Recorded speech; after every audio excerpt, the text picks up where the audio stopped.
Hello everyone, it's Peter here, Listener. How are you doing, guys? Hello. So, in today's episode, I would like to tell you about Electronoobs inverter. Be right back. Okay, so we had this one ordered from eBay. One came with a capacitor bent out and it wasn't working at all.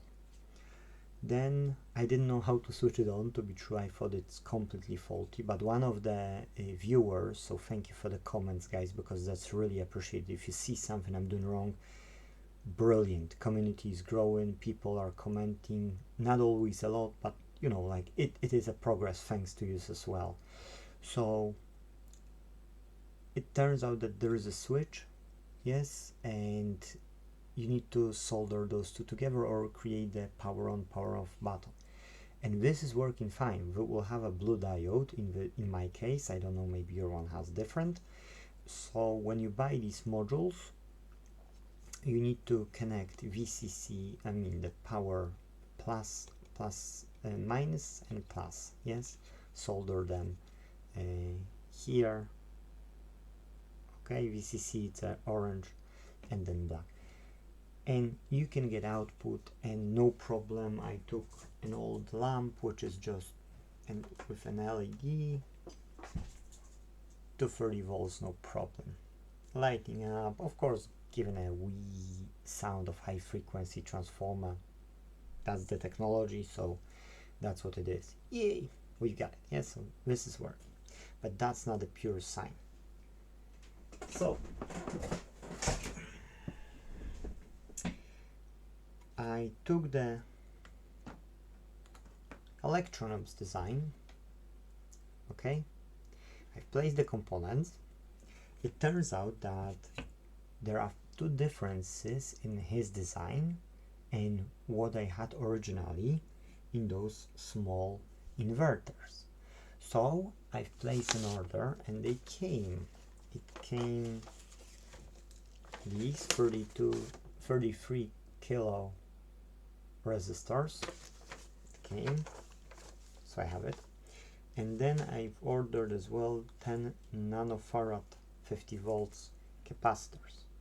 This capacitance is not, I think it's too small, but I wanted to show you how abnormal sound of the inverter. I've soldered it, so it's no chance for me to make some nasty things. It's soldered on one side and then soldered on the second side, yes, so here. So I want you to hear the sound. I will switch it off immediately, yes, because it's really nasty sound, like either unfiltered or there is some another issue. The problem is that I haven't tested that inverter before disassembling it, okay, and I've seen that one of the components was faulty as well on it. Could be because of my soldering, removing it actually from the board, or for some other reason, but one of the capacitors didn't hold capacitance. So hopefully the camera will catch, let's switch it off. Hopefully the camera will catch the noise, okay?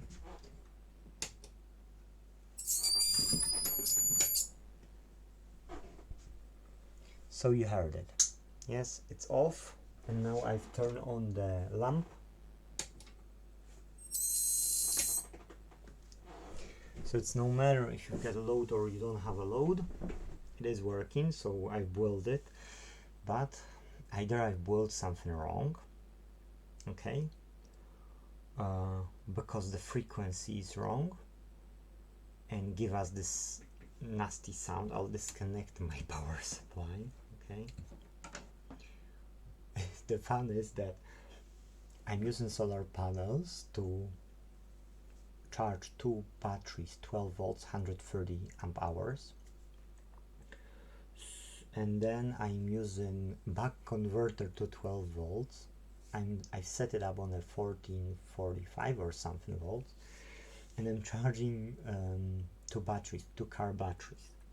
And then one of those batteries I'm using here in the workshop. And so I can use my laptop. If I'm using laptop, the only devices too which I'm using not from solar energy are the hot air and preheater. The rest I can use, you know, from solar energy, so it's fine. But now I want to build this pure sine inverter to use everything, including the computer. And I've got one more surprise, but that has to come from China still. So anyways, you see, this abnormality, I will tell what it is because I've got no idea why the high frequency is wrong, okay? I've got other PCBs, I can build more of them, but this time I've tested one, and this time I know that this one is working. It was fully tested and that lamp was fine, okay? So now I will try to remove these components. I won't order those components what are over there. I will just use these components on a blank PCB. And I will compare, because if it won't work, there will be issue with the design of this PCB. If there will be no issue with the design of this PCB, as it's working here, it should work here. Okay, so Electronoobs PCB and the cheap Chinese inverter, 500 watts. I wouldn't push through it 500 watts. I just don't trust it. Maybe you can, maybe you can't. I don't want to be the tester at the moment. It's killing stuff anyway because it's 230 volts, so I'm risking anyway, as I'm always at my work fixing electronics. But you know, if you're not sure, guys, stop, please don't. That stuff is dangerous and it's not for everyone. So I'll learn it. I'll learn what is wrong and why this hissing sound is. I will check as well by changing these chips. I don't believe that's a fault of a chip. I do believe that's a design. But that's it. That's all I wanted to show you. This sound is abnormal frequency, okay? Why is there abnormal frequency? I don't know. I got a capacitor as well on the, oh, you don't see it. I got a capacitor as well on the input side. I've got all the resistors present. I've got two capacitors. Only this capacitor second is ordered by me because the second one didn't hold capacitance.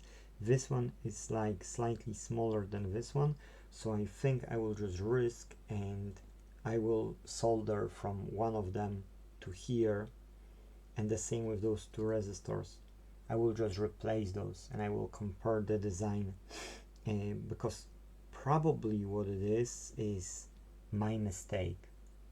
What it is it wrong components, but I was following the schematics from Electronoobs and I was following the values of the resistors, and I've ordered those because I've seen that I don't have such resistors present here in this. So in that case, you know, if you look at the values and you see those values and if you install it, you are 100% certain what have you done. I'm still happy that it didn't blow up or killed me but at the end of the day, you know, it's not working the way it should be, and if it doesn't work, guess what you will experience? Yes, what I've experienced for sure. Yes, so yeah, I will have to look into it. I will have to find more time for it, as I know that this one is working.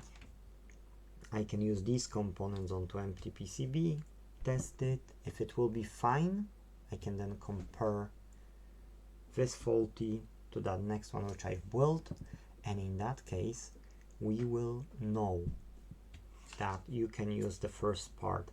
Then we will move on. It's a bridge rectifier here, two capacitors, shunt resistors, controller L705, L7815, so these are voltage stabilizers for 5 and 15 volts. Then our capacitors, yeah, the controller, IGBTs, and then you've got coils, capacitors, and other stuff. That should be low pass filter. That's mean you've got two types. You've got RC or LC, low pass filters. I had to learn it. So LC is a coil with a capacitor, and RC is the resistor and the capacitor. So you've got two types, and everything has its own advantages, disadvantages. From my research, it's better to use coil and the capacitor, but in certain cases it's better to do as well the other one. So now you know. Now you know where I am. I'm stuck at one place. I need to make a progress. I need to finish this. Nowadays it's a lot of PS5 to repair. I don't know what people are doing with those HDMI ports, but I just give back one, collected the same day, yesterday, one. So I started do it. It's already new port. I just blown off capacitor. I start to put this capacitor and it doesn't want to hold, so I said I'll do it in the morning. And then I need to clean the back side of the board, remove the rest of the dust because it was really filthy. Hopefully it will work. If it won't work, customer have got a problem. But okay, guys, so that's it for an update. Yeah, I've told you everything about it, and I will try my best every few days give you an update on this one, because I never build one.